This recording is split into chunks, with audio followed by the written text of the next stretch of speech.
أعوذ بالله من الشيطان الرجيم بسم الله الرحمن الرحيم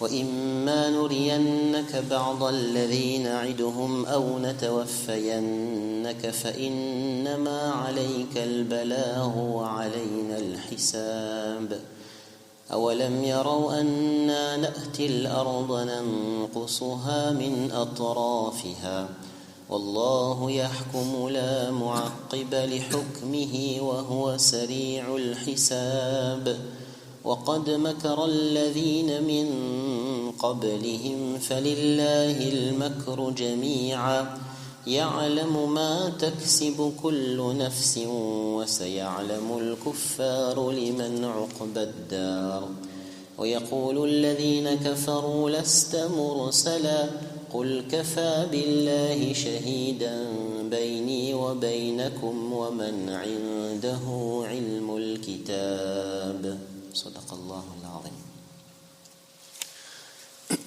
Dans les versets précédents de cette sourate Ar-Ra'd, Allah tabaraka wa ta'ala avait d'abord au début de cette sourate énoncé le caractère véridique du Saint-Coran et Karim. Et ensuite, Allah Azza wa Jal avait établi l'unicité, son tawhid à travers différentes preuves. Et Allah Azza wa Jal avait ensuite également parlé du caractère miraculeux du Saint-Coran. وَلَوْ أَنَّ قُرْآنًا سُيِّرَتْ بِهِ الْجِبَالُ أَوْ قُطِّعَتْ بِهِ الْأَرْضُ أَوْ كُلِّمَ بِهِ الْمَوْتَى.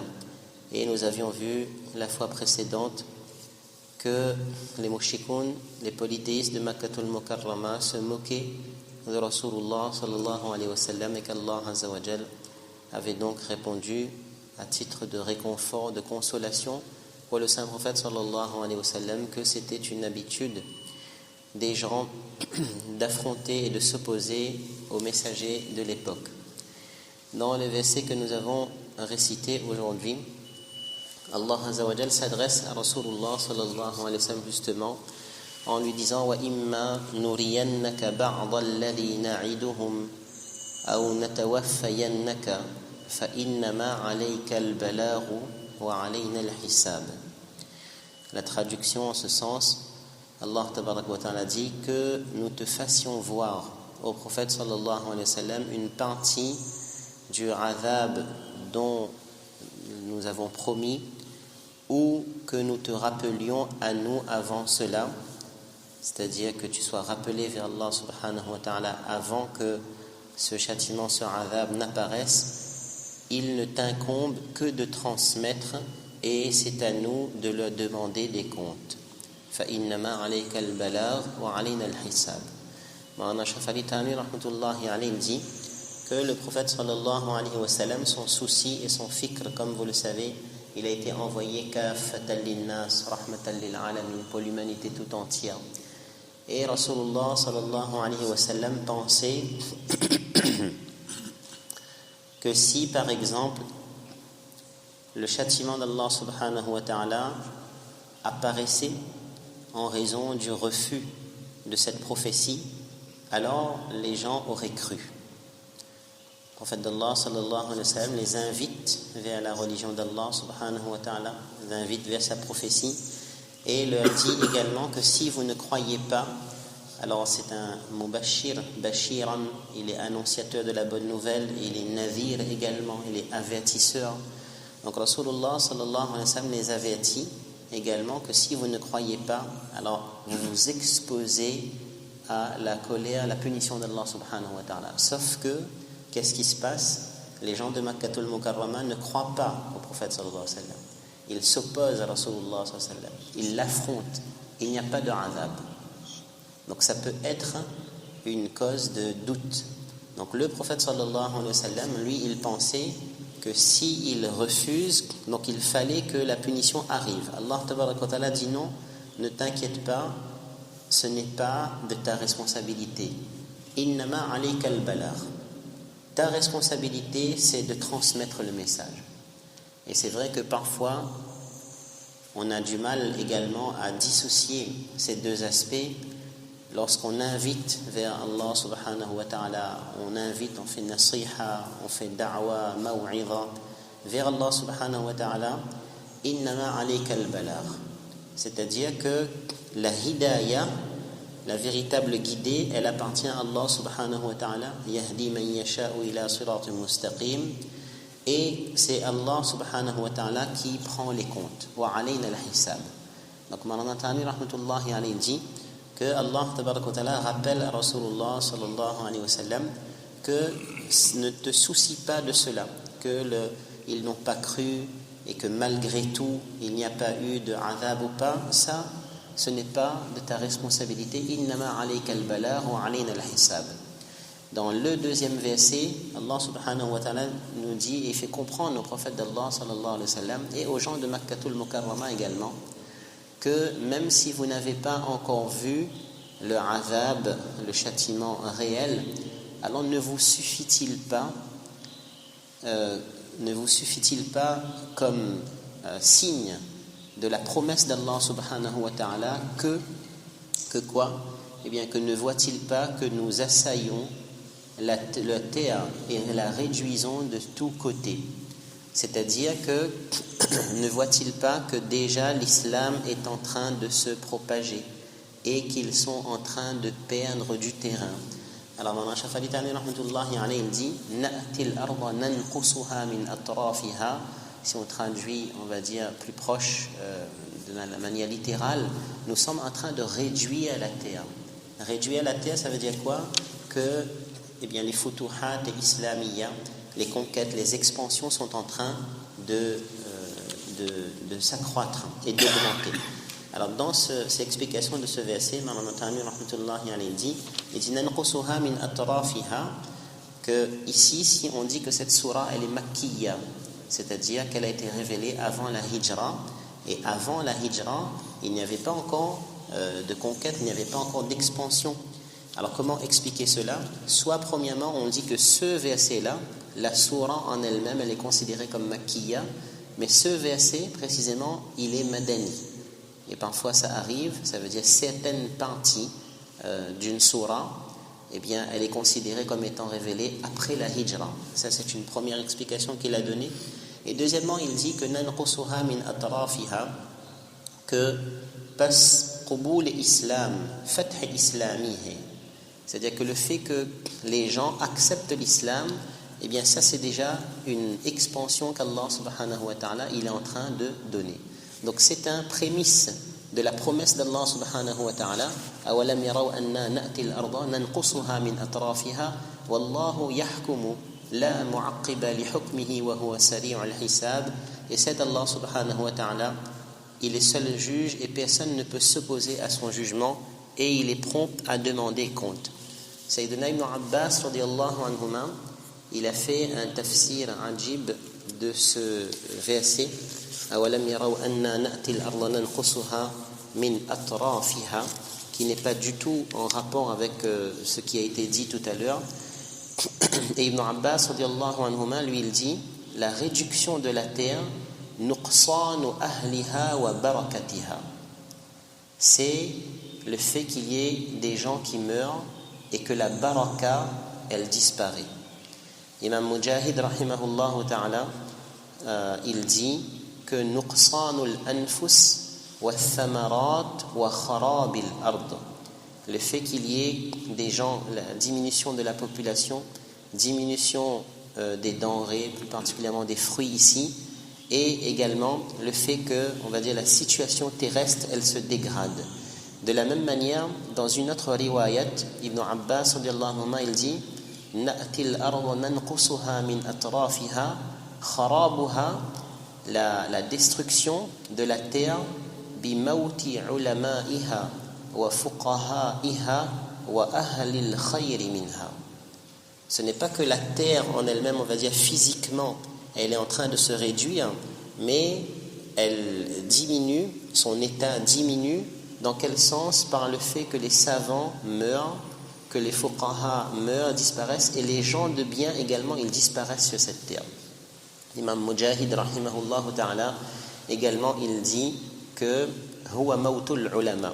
Et là Hafez Ibn Kathir rahimahullah subhanahu wa ta'ala, quand il explique cela, il dit mais quel est le lien, dirons-nous? Il dit que le terme awalam yaraw anna na'ti al-arda nanqusuha min atrafiha. Il dit atraf, c'est le pluriel de tarafun. Et taraf, ça peut être utilisé pour quelqu'un de noble. C'est ce qui explique le lien entre cette explication.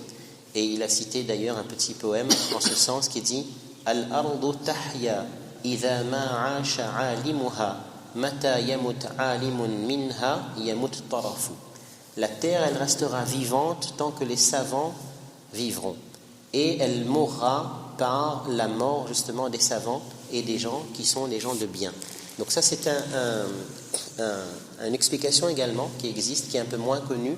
Na'ti al-arda nanqusuha min atrafiha. Allah Ta'ala fait disparaître la baraka. Allah Ta'ala fait la diminution donc des biens, des fruits ou alors des gens de bien. Mufti Rada al-Haq, hafizahullah Ta'ala, lorsqu'il expliquait en cours ce verset, il disait regardez at-taraful alam, c'est-à-dire les extrémités, les côtés de la terre du monde. Et en général, on dit qu'il y a 4 côtés, nord, sud, est, ouest. Et puisqu'il parlait, du moins ce tafsir parlait des ulama, il dit que comme il y a 4 côtés, eh bien les ulama également devraient s'adonner principalement à 4 missions. Premièrement, al-amr bil ma'ruf wa nahy 'anil munkar, appeler vers le bien, interdire le mal. Deuxièmement, dars wa tadris, c'est-à-dire l'enseignement. Troisièmement, les bayanat, maw'idha, les bayan, les discours. Et quatrièmement, le travail du tasnif, c'est-à-dire de l'écriture. Donc à travers ces 4 missions. Wallahu yahkumu la mu'aqqiba li hukmihi wa huwa sari'ul hisab. Dans la suite du verset, وَقَدْ مَكَرَ الَّذِينَ مِنْ قَبْلِهِمْ فَلِلَّهِ الْمَكْرُ جَمِيعًا. Allah subhanahu wa ta'ala dit, ceux qui les ont précédés ont comploté contre leurs messagers, mais la ruse tout entière appartient à Allah subhanahu wa ta'ala. يَعْلَمُ مَا تَكْسِبُ كُلُّ نَفْسٍ. Il sait ce que chaque âme acquiert, et ceux qui ne croient pas bientôt sauront à qui reviendra la meilleure ultime demeure. Al-Natani rahmatullahi alayhi dit, ça aussi c'est une consolation pour le prophète sallallahu alayhi wa sallam en disant ô Rasulullah sallallahu alayhi wa sallam, ne t'inquiète pas. Eh bien auparavant également les gens ont essayé de faire ça, ils se sont opposés aux messagers, ils se sont opposés aux prophètes. Donc s'ils s'opposent à toi, ne t'inquiète pas, ça reste dans cette même continuité. Et dernière objection, dirons-nous, de cette sourate à l'encontre du saint prophète sallallahu alayhi wa sallam, c'est que clairement il disait au prophète sallallahu alayhi wa sallam lasta mursala. Les gens qui ne croyaient pas, ils disaient tu n'es pas un messager, tu n'as pas été envoyé par Allah subhanahu wa ta'ala. Qul, réponds-leur, kafa billah shahidan bayni wa baynakum. Allah subhanahu wa ta'ala suffit comme témoin entre moi et vous. Wa man indahu ilmul kitab. Et ceux qui ont la connaissance du livre en sont aussi témoins. Alors dans l'explication de ce verset, ceux qui ont la connaissance du livre, ça peut vouloir dire les savants des autres religions. Hafiz ibn Kathir rahimahullah ta'ala a cité certaines traditions concernant Abdullah bin Salam radiyallahu anhu et d'autres explications qui vont en ce sens.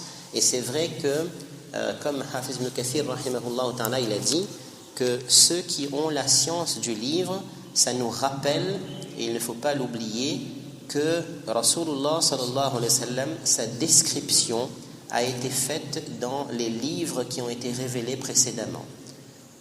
يجدون صفة محمد صلى الله عليه وسلم ونعته في كتبهم المتقدمة من بشارات الأنبياء. Exemple, vous avez dans un verset ورحمتي وسعت كل شيء فسأكتبها للذين يتقون ويؤتون الزكاة والذين هم بآياتنا يؤمنون الذين يتبعون الرسول النبي الأمي الذي يجدونه مكتوبا عندهم في التوراة والإنجيل. C'est-à-dire même dans la Torah, même dans les évangiles, eh bien vous avez la description de Rasulullah sallallahu alayhi wa sallam. Dans un autre verset, Allah Azza wa Jalla nous dit أَوَلَمْ يَكُنْ لَهُمْ آيَةً أَنْ يَعْلَمَهُ عُلَمَاءُ بَنِي إِسْرَائِيل. Cela n'est-il pas suffisant pour eux comme signe que les savants des Bani Israël, ils savaient Ils savaient qu'un dernier prophète allait venir. Ils attendaient ce prophète. Alors, c'est là que vous avez également certains savants qui sont, dirons-nous, spécialistes de ce qu'on appelle l'étude des religions comparatives. Vous en avez quelques-uns que vous connaissez, le fameux Ahmed Didat, rahimahullah ta'ala, qui n'était pas un savant, un alim, mais qui a étudié, qui était spécialiste là-dedans. Vous en avez d'autres, vous avez un qui est un peu moins connu, qui s'appelle Cheikh Rahmatullah al-Hindi, rahimahullah, qui a écrit un livre, Izharul Haqq, qui est traduit en français, qui s'appelle Manifestation de la vérité. Et Cheikh Ahmed Didat, par exemple, rahimahullah, par rapport à ce verset, et pour confirmer cet autre passage du Saint-Coran Karim, que dans la Torah et dans le Injil, on trouve la mention de Rasulullah sallallahu alayhi wa sallam. Il cite notamment deux passages qu'on va citer du moins. Premièrement, dans son explication, il dit qu'on trouve le terme Muhammad sallallahu alayhi wa sallam clairement dans la Bible. Dans le chapitre 5 du Cantique des Cantiques, alors il a bien sûr ses explications, on a repris ses explications, je vais lire la translittération, on va dire. Hiko mamtakin vekulo Mahammadin. Mahammadin. Cantique des Cantiques, chapitre 5, verset 16. Alors bien sûr, ensuite ça a été traduit en français et dans d'autres langues par l'être qui est loué, celui qui est loué. Vous avez dans un autre passage également les psaumes, paragraphe 86, versets 11 et 2, où là, dans la version arabe, vous avez le terme Ahmad, Ahmaduhu. وَإِذْ قَالَ عِيسَى ابْنُ مَرْيَمَ يَا بَنِي إِسْرَائِيلَ إِنِّي رَسُولُ اللَّهِ إِلَيْكُمْ مُصَدِّقًا لِمَا بَيْنَ يَدَيَّ مِنَ التَّوْرَاةِ وَمُبَشِّرًا بِرَسُولٍ يَأْتِي مِنْ بَعْدِي اسْمُهُ Ahmad. Et lorsque vous regardez la traduction ici, c'est écrit « Je te louerai ». Alors bien sûr, dans la traduction, peut-être qu'on ne retrouvera pas directement ce lien, mais ce sont des indications. De la même manière, Cheikh Ahmed Didat, qui était quelqu'un qui a eu beaucoup de débats également, etc., il a même un livre à ce sujet qui s'appelle Muhammad sallallahu alayhi wa sallam dans les écritures bibliques. Et dans une des discussions qu'il a eues, il a demandé justement à quelqu'un de savant, selon vous, le passage du Deutéronome dans l'Ancien Testament, verset 18, paragraphe 18, verset 18, où il est mentionné qu'Allah, tabaraka wa ta'ala, Dieu suscitera du milieu des frères d'Israël un prophète comme Moïse, comme Moussa alayhi salatu wassalam. Et dans son explication, dans son débat, justement, il demandait que selon vous, cette prophétie, elle concerne qui? Alors eux, ils disaient que cela concerne Isa alayhi salatu wassalam. Et dans son explication, il montrait qu'il n'y a pas de similarité réelle entre Moussa alayhi salatu wassalam et Isa alayhi salatu wassalam, mais cette prophétie où il est mentionné qu'Allah tabarak wa ta'ala, Dieu suscitera un prophète comme Moussa alayhi salatu wassalam, fait référence à Rasulullah sallallahu alayhi wa sallam. Alors justement, cette prophétie-là, Lasta mursala, ça fait partie de nos croyances les plus essentielles. On avait dit la dernière fois, il me semble, qu'il y a 3 grandes aqidas qui est unanimement acceptée par tous les prophètes qui sont venus. Premièrement, c'est le tawhid, il y a une unicité d'Allah subhanahu. Chaque prophète qui est venu, ils ont toujours appelé vers l'unicité d'Allah subhanahu wa ta'ala. Là-dessus, il n'y a pas de divergence. Deuxièmement, risala, c'est la prophétie. Yani, un prophète, quand il vient, soit il est accompagné justement par des mu'jiza, par des miracles pour prouver sa prophétie. Et troisièmement, c'est al-ma'ad, c'est-à-dire l'au-delà. Alors vous avez un très bon livre ici, très simple mais très bien, masha'Allah, de Allama ibn Juzay al-Gharnati al-Maliki, rahimahullah ta'ala, qui s'appelle An-Nur al-Mubin fi qawa'idi aqa'id ad-din. Et comme justement ce dernier verset, il remet en cause, selon les polythéistes de Makkatul Mukarrama, la prophétie du Saint-Prophète sallallahu alayhi wa sallam. On va voir quelques passages justement qui prouvent la prophétie de Rasulullah sallallahu alayhi wa sallam. Comment la prouver? Nous tous, alhamdulillah, nous sommes croyants. Nous tous, nous avons la conviction que Rasulullah sallallahu alayhi wa sallam, c'était le prophète d'Allah. Et c'est ce qui fait la différence. C'est ce qui fait qu'on croit. C'est-à-dire qu'il a été envoyé par Dieu, envoyé par Allah. Et les sahaba, radiyallahu anhum, ils ont cru justement parce qu'ils ont vu cela. D'autres ont vu mais n'ont pas cru. Et nous, alhamdulillah, on n'a pas vu, mais malgré tout, alhamdulillah, on croit. Alors, l'imam Ibn Juzay, rahimahullah, il dit, mais qu'est-ce qui prouve la prophétie de Rasulullah sallallahu alayhi wa sallam? Il dit, il y a plusieurs moyens de prouver cette prophétie. Premièrement, an-naw'ul awwal, c'est à travers le Saint-Coran et Karim. Et dans le Coran, il a cité 10 raisons qui montrent que le prophète sallallahu alayhi wa sallam, c'est bien un prophète. Parce que le Coran, c'est le plus grand des miracles de Rasulullah sallallahu alayhi wa sallam. Sa fasaha, l'éloquence, ou alors, eh bien, les prédictions qu'il y avait, le fait que le prophète sallallahu alayhi wa sallam, à travers le Coran et Karim, Allah Ta'ala, il parle des peuples précédents, etc., etc., etc. Donc, premièrement, il dit à travers le Coran et Karim. Deuxièmement, quel moyen de prouver que le prophète sallallahu alayhi wa sallam, c'est véritablement un prophète? Il dit ma zahara ala yadayhi sallallahu alayhi wa sallam min al-mu'jizati al-bahira wal ayati al-zahira wa hiya kathiratun jiddan. Yani les miracles. Et il dit que certains ulama disent que Rasulullah sallallahu alayhi wa sallam a accompli plus de 1000 miracles. Alfi mu'jiza. Et là il le cite. Et on pourrait nous-mêmes, moi-même je me suis demandé, mais est-ce que je connais les miracles de Rasulullah sallallahu alayhi wa sallam? Vous avez bien sûr, comme on a dit, le Saint-Coran et Karim. Ça, c'est déjà un des grands miracles. Il y en a un autre que tout le monde connaît. C'est le Mi'raj. Ça aussi, c'est un miracle. Subhanalladhi asra bi'abdihi laylan min al-masjid al-haram. Il y en a un troisième que tout le monde connaît, qui est mentionné également dans le Saint-Coran et Karim. C'est l'objet d'une sourate. C'est iqtarabatis sa'atu wa inshaqqa al-qamar. Le prophète d'Allah, il a fendu la lune en deux. Et les gens ont vu cela, malgré tout, certains n'ont pas accepté. Mais ça, c'est des miracles. Ici, Ibn Juzay, rahimahullah, il dit inshaqqa lahu al-qamar naba'a al-ma min bayni asabi'ihi. À une occasion, le Saint-Prophète sallallahu alayhi wa sallam était avec les Sahaba et il manquait de l'eau. Et Allah tabaraka wa ta'ala a fait jaillir de l'eau du doigt de Rasulullah sallallahu alayhi wa sallam. Et les Sahaba ont pu boire et ont pu faire les ablutions avec. Et les savants disent, c'est un peu moins connu, j'espère que je ne me trompe pas, mais les savants disent que cette eau-là, elle est plus vertueuse que l'eau Zamzam. Subhanallah. Parce que ça vient directement du doigt béni de Rasulullah sallallahu alayhi wa sallam. Quatrièmement, ou cinquièmement, ashba' al-jam' al-kathir min at-ta'am al-qalil. Souvent ça s'est produit, il y avait beaucoup de Sahaba, il n'y avait pas beaucoup à manger. Avec peu de nourriture, beaucoup de Sahaba ont mangé. Ça, c'est des miracles. Ou encore, أخبر بكثير من الغيوب فوقعت على حسب ما قال. Beaucoup de choses de l'invisible. Le prophète d'Allah a dit voilà ce qui va se produire, et ça s'est produit. سبح الحصى في كفه. Il y a des cailloux qui ont fait le tasbih dans sa main. سلم عليه الحجر. Les pierres, ils saluaient Rasulullah sallallahu alayhi wa sallam. أقبلت إليه الشجر. Les arbres, parfois, ils sont venus saluer Rasulullah sallallahu alayhi wa sallam. Les animaux également. كلمته الغزالة والضب وشهدا بنبوته وكلمه الحمار والناقة. Les animaux parlaient au prophète d'Allah sallallahu alayhi wa sallam. Fameux incident du chameau qui est venu vers Rasulullah sallallahu alayhi wa sallam. Il s'est plaint de son maître. Ça, ce sont des miracles qui prouvent que c'était un prophète. Et là, l'imam Ibn Juzay, rahimahullah ta'ala, quand il continue, il dit regardez, ça c'est ça.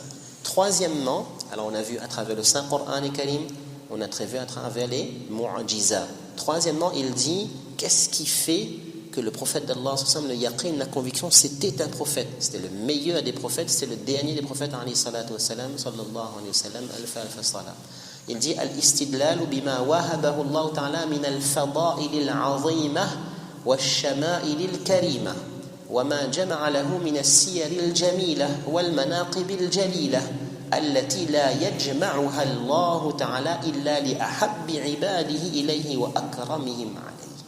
يعني ses qualités, fadail. Et il dit parmi ses fadail, sharafun nasab, son ascendance, jamal sura, sa beauté, plus beau que Youssouf alayhi salatu wassalam. Wufuru al-aql, son intelligence, sihhatul fahm, sa compréhension, fasahatul lisan, son éloquence, quwwatul hawas, kathratul ulum, kathratul ibada, husnul khuluq, hilm, sabr, shukr, zuhd, عدل أمانة صدق تواضع عفو عفة سخاء شجاعة حياء مروءة تؤدى وقار وفاء حسن العدل صلة الرحم شفقة حسن المعاشرة حسن التدبير وغير ذلك. Toutes ces qualités-là, la patience, la reconnaissance, l'ascétisme, la justice, l'honnêteté, c'était Al-Amin, c'était quelqu'un qui ne mentait pas, son humilité, le pardon, sa générosité, son courage, sa pudeur, tout ça, c'est pas possible. Allama Ibn Juzayy dit que toutes ces qualités-là, qu'Allah Ta'ala, il rassemble cela dans une personne, si ce n'est la créature la plus aimée par Allah Subhanahu wa Ta'ala. Et ça, c'est également un signe de quoi? Eh bien, du fait que c'était un prophète. Wa innaka la'ala khuluqin 'azim. Quatrièmement, il dit qu'il y a également des signes bima zahara qabla mab'athihi min al-'alamat. Il y a des signes avant même qu'il ne devienne prophète, sallallahu alayhi wa sallam, il y avait des signes que c'était un enfant particulier.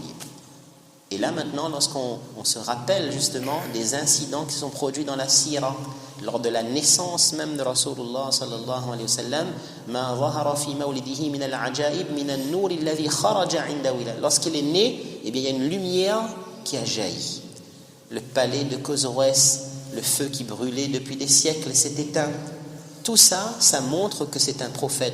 Les djinns, subhanallah, les djinnats avaient l'habitude d'aller voler des informations aux cieux. Et un jour, lorsqu'ils sont allés chercher, وَأَنَّا لَمَسْنَا السَّمَاءَ فَوَجَدْنَاهَا مُلِئَتْ حَرَسًا شَدِيدًا وَشُهُبًا. Ils ont dit, subhanallah, maintenant il y a des gardiens dans les cieux. Ça, c'était pourquoi? Parce que maintenant le dernier prophète est arrivé. Ça aussi, c'est un miracle de Rasulullah sallallahu alayhi wa sallam qui montre que c'était véritablement un prophète.